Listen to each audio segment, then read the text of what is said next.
Saya nyuwun tidak ada satupun ASN Kementerian Agama, ASN itu PNS dan non-PNS, guru PNS, guru non-PNS, penyuluh PNS, penyuluh non-PNS, dan sebisa mungkin keluarganya, untuk tidak menjadi panitia, tidak menjadi penyelenggara, tidak menjadi khotib, tidak menjadi imam, dan tidak menjadi jamaah. Saya ingin memulainya dari yang pertama yang saya sampaikan tadi. Sudah terlalu banyak korban berjatuhan. Bahkan lebih dari itu, hampir semua rumah sakit sekarang kapasitasnya sudah penuh. Oleh karena itu, maka harus ada tindakan ekstra. Apa yang tadi disampaikan, yang terakhir oleh Pak Mahsud, misalnya tentang angka-angka, tentang data, zona, dan sebagainya, nampaknya kita punya persoalan klasik. Persoalan data, persoalan sajian data, persoalan tentang validitas data. Jadi, sebelum nanti kita sampai di Idul Adha, secara umum akhirnya disimpulkan bahwa se-Jawa Tengah ini tidak bicara tentang zona merah, zona kuning, dan sebagainya, tetapi bicara pada sisi level, yaitu level 3 dan level 4. Meskipun juga, barusan kami koordinasi dengan Dinas Kesehatan Provinsi Jawa Tengah, data pelevelan itu juga ada yang sebenarnya tidak valid, dan tidak validnya itu dalam posisi kabar baik. Artinya yang tersaji itu kabar baik. Misalnya, ada sesungguhnya kabupaten yang berada di level 4, tetapi itu tercatat di level 3. Misalnya ini. Ini sekali lagi persoalannya adalah persoalan data. Dan kalau kita berdebat di situ, kita nggak pernah bergerak. Akhirnya persoalan, ini bahasa saya, persoalan ini disederhanakan. Se-Jawa Tengah kondisinya level 3 dan level 4. Level 3 dan level 4 sesungguhnya adalah konsumsi Dinas Kesehatan dan Bupati Wali Kota untuk ketersediaan sarana prasarana obat, rumah sakit, dan sebagainya, dan juga laju penularan. Nah, ini yang nanti akan membedakan langkah apa yang perlu dilakukan terkait dengan rumah sakit dan sekitarnya, dan bagaimana menghentikan laju penularan. Tetapi se-Jawa Tengah 35 kabupaten, kita semua masuk dalam posisi PPKM darurat. Baik itu yang di level 3 maupun yang di level 4. Clear pagi ini tadi kita koordinasi dengan Dinas Kesehatan. Nah, oke, kita di situ. Jadi kalau kemudian kita berdebat ini datanya begini, terlalu panjang perdebatan kita. Karena kalau kita bicara tentang kabupaten, kita akan bicara ada 35 versi kabupaten kota se-Jawa Tengah, apalagi kalau kemudian diturunkan menjadi per kecamatan, ada 514 kecamatan se-Jawa Tengah, dan kalau kemudian nanti per kelurahan, apalagi RT RW, nanti angka-angkanya sebagaimana yang tadi disampaikan oleh Pak Masun tadi, ada sekian-sekian itu. Tetapi apapun yang ada data itu, tentu kita menghormati di masing-masing data. Keputusan untuk kemudian menjadi PPKM darurat adalah memasukkan itu tidak dalam zona merah, zona kuning, dan sebagainya, tapi di level 1, 2, 3, dan 4, dan ternyata Jawa Tengah semuanya berada di level 3 dan level 4. Artinya, se-Jawa Tengah adalah PPKM darurat. Kebijakan PPKM darurat seperti apa? Sekali lagi nanti kita akan masih menunggu. Tetapi garis besarnya teman-teman bisa mengikuti di media atau pemberitaan atau informasi yang sekarang ini sudah tersebar. Teman-teman semua, baik, saya ingin memulainya dari yang pertama yang tadi saya sampaikan. Kondisinya sudah semacam ini. Hari Rabu, Kamis, Jumat kemarin, sebelum tadi Pak Ahyani menyampaikan pertemuan dengan Pak Dirjen dan staf khusus, Pak Dirjen Bimas Islam dan staf khusus Menteri Agama, saya mendampingi Gus Menteri di beberapa tempat, mulai dari Brebes, kemudian ke Pekalongan, kemudian ke Magelang, kemudian di Jogja, di Klaten, di Solo, dan Sukoharjo, di Kartosuro. Saya mendengar langsung dari beliau betapa Presiden sedemikian mengkhawatirkan kondisi yang terus berkembang ini. Maka Presiden sebenarnya berkeinginan untuk mengundang dan meminta pendapat para kiai tetapi kondisinya tidak memungkinkan. Akhirnya Gus Menteri yang harusnya hari itu, hari Rabu itu, Selasa, Rabu, mulai Selasa itu, beliau berada di Abu Dhabi untuk beberapa kegiatan keagamaan, termasuk tentang penyelenggaraan imam masjid. Ya, imam masjid yang ada di sana, pengiriman imam masjid yang ada di sana, itu diperintahkan oleh Presiden untuk menunda dulu, dan kemudian meminta Gus Menteri untuk bertemu dengan kiai-kiai besar se-Jawa, mulai dari Jawa Barat, Jawa Tengah, DIY dan Jawa Timur. Itu yang dilakukan. Betapa ada persoalan dan ada kekhawatiran yang besar terkait dengan nanti kalau Idul Adha ini menjadi sumber atau pencetus epicentrum baru penularan COVID-19.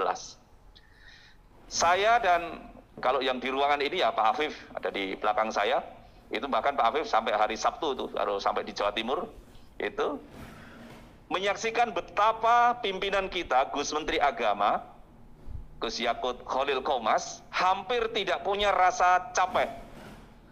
Dari pagi buta, pagi dini hari, sampai dengan menjelang dini hari. Dan kita bersyukur, para kiai terbiasa menerima tamu itu sepanjang waktu, jadi tidak ada batas jam kunjungnya, sehingga kita bisa bertamu jam 10 malam, jam 11 malam, itu sesuatu yang memudahkan kita. Kita juga tahu betapa ada risiko besar ketika Gus Menteri harus bertemu dengan para kiai dan kemudian melaksanakan perjalanan yang sangat panjang. Taruhannya nyawa itu sudah gitu. Tetapi itu tugas yang harus dilakukan. Maka di hari Jumatnya, benar kata Pak Dirjen Bimas Islam, kita harus kerja keras. Kalau pimpinan memberikan contoh yang semacam itu, tentu itu memotivasi bagi kita semua untuk bekerja lebih keras lagi. Karena seharusnya pimpinan tinggal memberikan kebijakan dan menerima laporan di lapangan. Tetapi pimpinan-pimpinan kita bekerja di lapangan, sampai kemudian hal-hal yang sifatnya teknis. Ini menunjukkan bahwa ada persoalan serius, ada persoalan penting yang kita semua harus sefrekuensi. Belum lagi seperti mana yang saya sampaikan tadi. Ternyata kalau saya amati protokol kesehatan di lingkungan Satker Kementerian Agama, baik yang ada di Kanwil, yang ada di Kemenak, yang ada di madrasah, yang ada di KUA, dan di tempat-tempat kegiatan yang lain, belum kita laksanakan sepenuhnya dengan baik. Kita bisa mendapat banyak data dari mana penularan itu kemudian masuk di lingkungan kerja kita, tetapi dan kita bisa berdebat di situ, tetapi korban atau teman-teman kita yang kemudian dipanggil oleh Allah meninggal dunia karena terindikasi COVID ini sudah terlalu banyak. Saya belum dapat informasi yang terakhir hari ini, tetapi hari ini ada 2 sahabat kita yang meninggal. Yang pertama Pak Maskur Mursidi, beliau adalah Kepala KUA Bagalen Purworejo. Dan kemudian Pak Haji Thoyib Nur Rahman, beliau adalah Kepala KUA Batu Retno Wonogiri. Kita doakan 2 beliau dan sahabat-sahabat kita yang telah berpulang selama pandemi ini, mudah-mudahan diterima oleh Allah Subhanahu wa taala sebagai syuhada.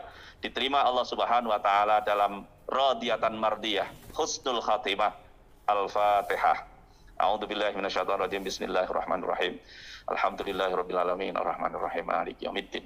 Iyyaka na'budu wa iyyaka nasta'in ihdinas siratal mustaqim siratal ladzina an'amta 'alaihim ghairil maghdubi 'alaihim waladdallin. Oleh karena itu, sahabat-sahabat semua, maka saya menggariskan kita tidak boleh sembrono. Apa yang tadi disampaikan Pak Kabid Penais, Pak Kabid Urais, ayo kita menjadi teladan, harus dimulai dari diri kita, dimulai dari lingkungan kerja kita. Saya tidak ingin masih ada salam-salaman lagi.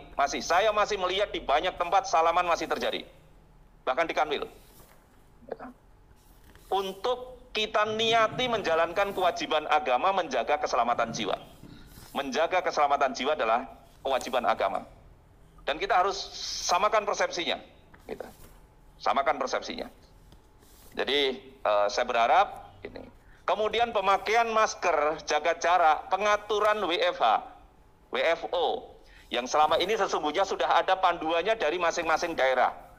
Saya berharap teman-teman semua melihat ini dengan bijak. Jadi keputusan kepala daerah diikuti dengan baik. diikuti 100%, kecuali yang aneh-aneh. Tadi sudah ada disebut tadi, kabupaten ini, kabupaten itu, yang kepala daerahnya kadang-kadang dengan segala hormat pada beliau, tidak sejalan dengan apa yang menjadi kebijakan pusat. Jadi kalau di daerah itu WFH diberlakukan sekian persen, tolong teman-teman ikuti dengan baik. Pasti ini menyulitkan pekerjaan kita, tetapi akan lebih sulit lagi kalau paparan di lingkungan kerja kita menjadi banyak, baik yang terpapar maupun yang terinfeksi. Yang terpapar itu OTG, yang terinfeksi itu kemudian ada gejalanya. Termasuk pentata kelolaan lingkungan kerja kita. Jadi tempat cuci tangan kita, hand sanitizer-nya, jaga jaraknya, dan sebagainya, termasuk kemudian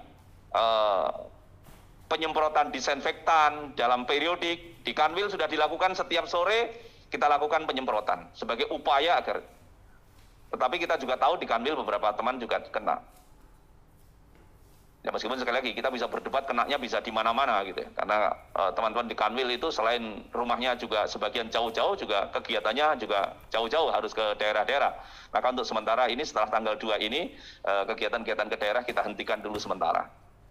Untuk menjaga keamanan, keselamatan, dan kenyamanan kita bersama. Jadi samakan langkah, samakan frekuensi kita. Tidak usah berdebat ini bagaimana, termasuk bagaimana Piala Dunia. Gitu. Kalau toh ada yang tertular, ya biarlah yang di luar sana gitu. Tapi sebenarnya juga nggak baik juga kalau kita berharap begitu ya. Tetapi kita sendiri di lingkungan di Indonesia, di Jawa Tengah, khususnya di lingkungan Satker, di jajaran Kanwil Kementerian Agama Provinsi Jawa Tengah harus dijaga betul, dan semua harus berperan, saling mengingatkan. Dan saya harus minta maaf pada teman-teman daerah, kalau mungkin sekarang ini, belakangan ini teman-teman Satpam Kanwil di depan itu terlihat lebih tegas. Tapi saya sampaikan tidak boleh keras. Jadi yang tegas tapi tidak keras, karena tegas tidak harus keras. Efektif semuanya, sarana prasarana kita, tata kelola kita, saya berharap efektif. Satgas COVID minimal ketemulah sebulan sekali untuk membincangkan apa yang terjadi. Apakah itu Satgas COVID yang ada di Kanwil, Satgas COVID yang ada di kabupaten kota, di madrasah-madrasah, bincangkan itu dan kemudian evaluasi apa yang terjadi.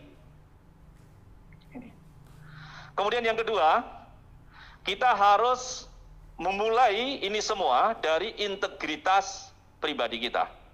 Maka saya perintahkan kepada semua ASN Kementerian Agama, baik PNS maupun non-PNS, guru PNS, guru non-PNS, penyuluh PNS, penyuluh non-PNS, tenaga KUA, pramubakti, dan semua, syukur termasuk keluarganya.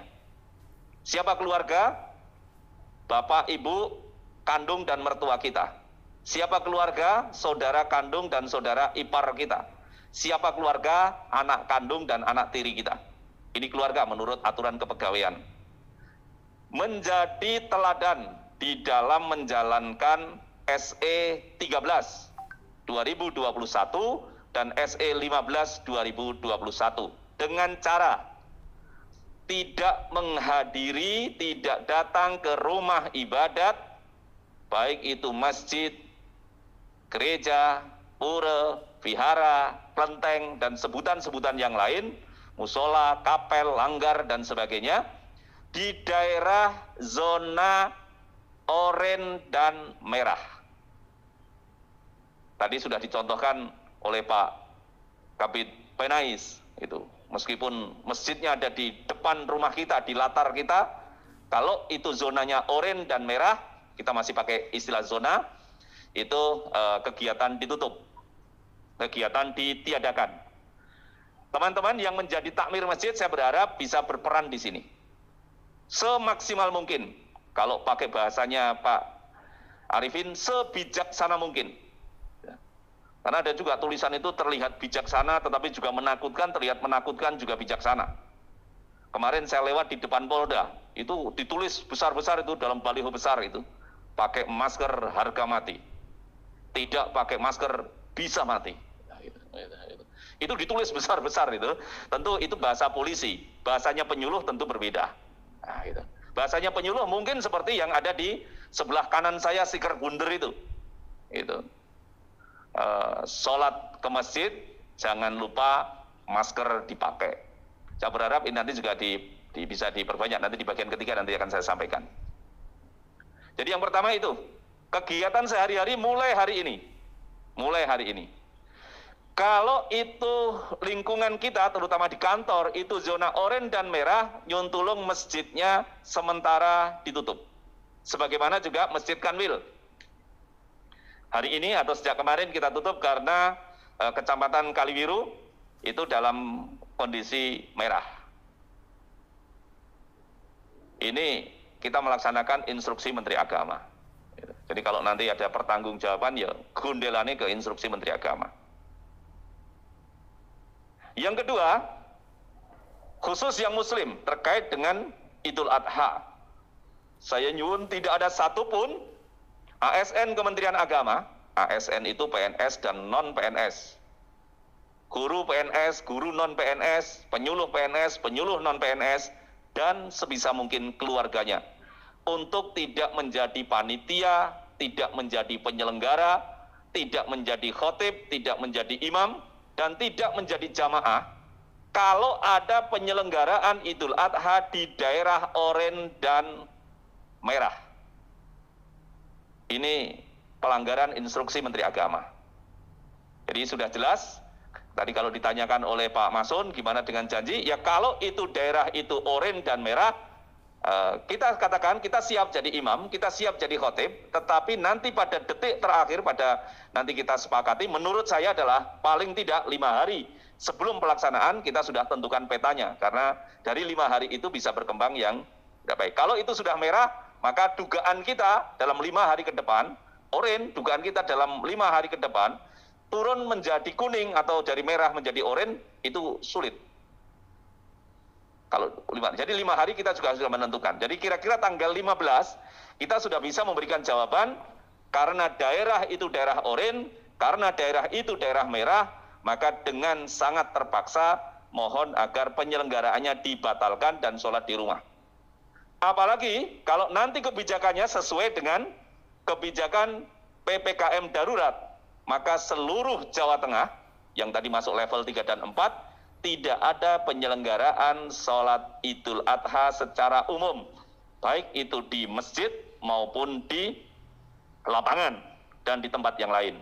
Baik itu yang mengatakan zona hijau, zona kuning, zona oranye, zona merah, semuanya, karena kita masuk level 3 dan level 4. Tetapi kepastian ini masih kita tunggu kepastiannya seperti apa. Tapi kalau pakai dasar PPKM darurat, maka kita bisa memprediksi, karena Idul Adha akan terjadi tanggal 20 Juli, dan itu adalah masa akhir PPKM darurat. Kita belum tahu apakah nanti akan diperpanjang atau tidak. Mudah-mudahan sudah membaik dan tidak diperpanjang. Dan maka kita bisa memprediksi yang terpahit, yang terburuk adalah se-Jawa Tengah tidak ada sholat Idul Adha di masjid, di lapangan maupun di tempat-tempat terbuka lainnya. Semuanya sholat Idul Adha di rumahnya masing-masing dengan keluarga inti, sebagaimana dulu Idul Fitri tahun lalu kita laksanakan. Jadi kalau tahun lalu Idul Fitri kita laksanakan di rumah masing-masing, kemudian Idul Adha sebagian besar bisa dibuka, kemudian kemarin Idul Fitri itu bisa kita buka. Nah kali ini giliran Idul Adha kondisinya yang memburuk sehingga tidak bisa kita buka. Saya kira sudah cukup.